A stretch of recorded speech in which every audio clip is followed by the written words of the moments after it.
Greetings, friends. Last night, on December 22nd, Ukrainian forces carried out devastating strikes on yet another Russian port. This time it was in Taman, more precisely near Taman, in the settlement of Volna, where two tankers and oil-loading infrastructure were destroyed. Two piers sustained extremely severe damage. What you see on your screens are the consequences of these strikes. Local residents filmed the aftermath in daylight hours this morning. Something is burning, and thick, greasy black and gray smoke is rising into the sky. The Telegram channel Supernova, citing its sources, now apparently within intelligence services, claims that a fuel oil, mazut, pipeline is on fire. This means that this section of the port has been completely wrecked, along with the two oil tankers. According to Supernova, the fire on one of the tankers was eventually extinguished, although the vessel is clearly completely disabled and will no longer operate. The second tanker burned entirely. This means it either burned down to the hull or possibly even sank. Local authorities also acknowledged the strike. According to them, two piers and two vessels were damaged, and all crew members present were evacuated. They also reported that a fire is raging across an area of between 1,000 and 1,500 square meters. Active firefighting efforts are currently underway, with emergency and specialized services working on site, according to an official statement from Russian authorities. As I said, this is yet another port Ukraine has struck recently. Let me remind you, before this, there were attacks on the ports of Novorossiysk, Tuapse, Temryuk, and Rostov. And incidentally, in Rostov, two tankers, dry cargo vessels, two ships, were also blown up. And now, another two vessels are gone. These ships were clearly transporting very important cargo to the annexed peninsula, because it is obvious that the Taman port in the village of Volna primarily served the interests of the Russian occupation grouping in Crimea.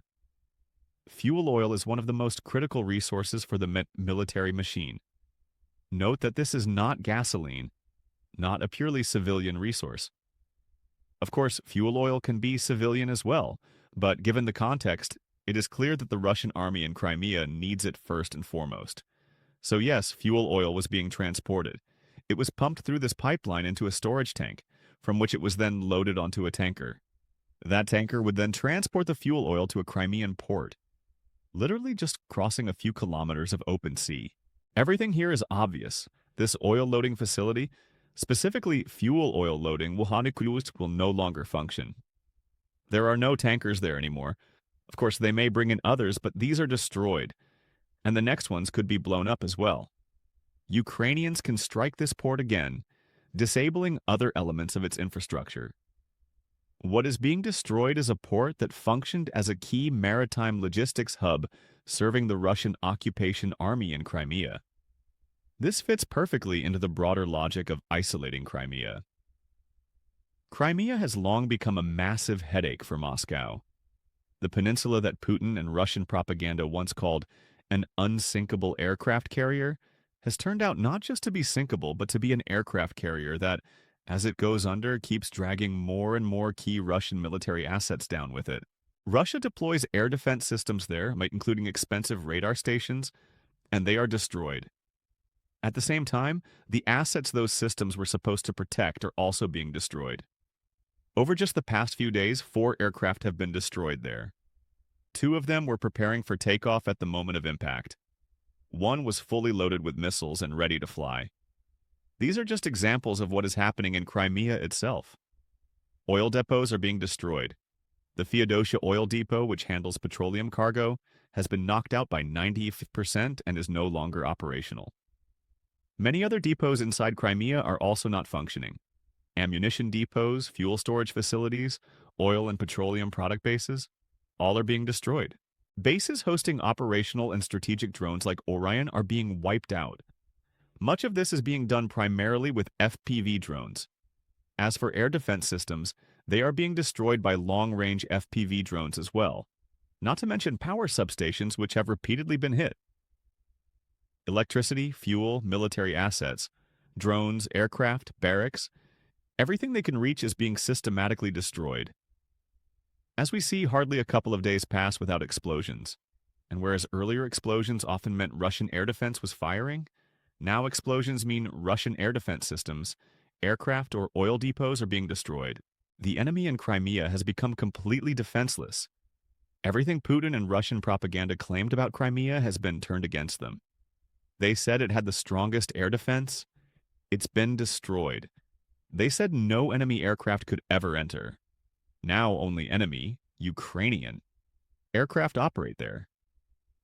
Russian Panzer systems are forced to flee, and even they are being destroyed, as seen recently with the destruction of the newest Panzer S-2 before Russian MiG-31 fighters were hit. Why am I saying all this? To remind you that Crimea itself is being isolated, and the infrastructure tied to the Russian military grouping there is being destroyed. The enemy always hoped that even if something was destroyed in Crimea, it could be replaced via logistics. By sea, delivering oil, fuel, air defense systems, equipment. Whatever is needed, we'll bring it, they thought. Now it turns out that those very maritime logistics hubs supplying Crimea are also under attack. In this case, Taman. The main point from which Russian occupiers transport resources from mainland Russia to occupied Crimea is precisely this port in Volna, known as the Taman port. And now it is under fire. This should not be surprising. For Ukraine, this is simply a continuation of a large-scale anti-port and anti-maritime campaign launched against Russia in recent weeks. Judge for yourselves. The ports of Novorossiysk, Tuapse, Temryuk, and Rostov have all been repeatedly hit. In Rostov, 2 ships were struck last week. At least 1 dry cargo vessel sustained severe damage. The Valery Gorchakov, whose damaged photos have already appeared online. The damage is serious, and according to some reports, the vessel is slowly sinking. Whether the breach is below the waterline or not, the fact remains. The ship is no longer operational and will not be repaired. There was also another vessel hit the day before the Valery Gorchakov, and on the Gorchakov, crew members were killed. 2 dead, 3 wounded. That is the price of working for the occupier's war machine. I'm not even talking about the Caspian region. In the past week alone, Ukrainians disabled 3 oil and gas platforms there. 2 sanctioned military-purpose cargo ships transporting weapons and equipment between Russia and Iran were also struck. That makes 5 strikes there, 4 of them against oil and gas platforms, paralyzing production. And now it's ports' turn. 5 ports, 6 major maritime targets in total, including the Caspian. Ukraine has launched an unprecedented campaign to destroy Russia's maritime assets. I haven't even included the statistics on at least 4, possibly 5, Russian oil tankers destroyed. 3 in the Black Sea, 1 in the Mediterranean. It was only a matter of time before Taman burned. Or rather, its port. This shows how dramatically Ukraine's long-range strike capabilities have expanded, and how effectively Russian air defense is being overcome. At the same time, it highlights the catastrophic degradation of Russian air defense. Ports like Rostov and Taman were once protectable. In 2024. Ukraine tried before, but with less success. Now every strike hits its target. Russia simply has far fewer air defense systems. Important locations once protected are now exposed. Air defense has been pulled away. Meanwhile, Ukrainian strikes have become more effective, likely involving not only drones but missiles as well. To destroy a tanker completely, missiles are required. I believe Neptune missiles were used. They've already proven their precision, with deviations of just 1 to 2 meters and a 250-kilo warhead that is extremely effective against ships, especially medium-sized ones. 1 or 2 hits are enough to render them inoperable. And given residual fuel on board, ignition and massive fires lead to total destruction. The conclusion is clear. Russia can no longer protect its ports. Novorossiysk, barely. Tuapse, barely. But Temryuk, Rostov, Taman, secondary ports, yet vital logistics hubs, have effectively been sentenced. The Sea of Azov is no longer safe. Ports there will be regularly attacked. Any tankers supplying fuel to occupied Zaporizhia or Donetsk regions can be destroyed any night. The Crimean grouping is now under immense pressure. Crimea cannot safely receive fuel by sea, cannot store it. Oil depots have been destroyed. Transport by land is also unsafe. Fuel tankers are destroyed by FPV drones. Storage is impossible.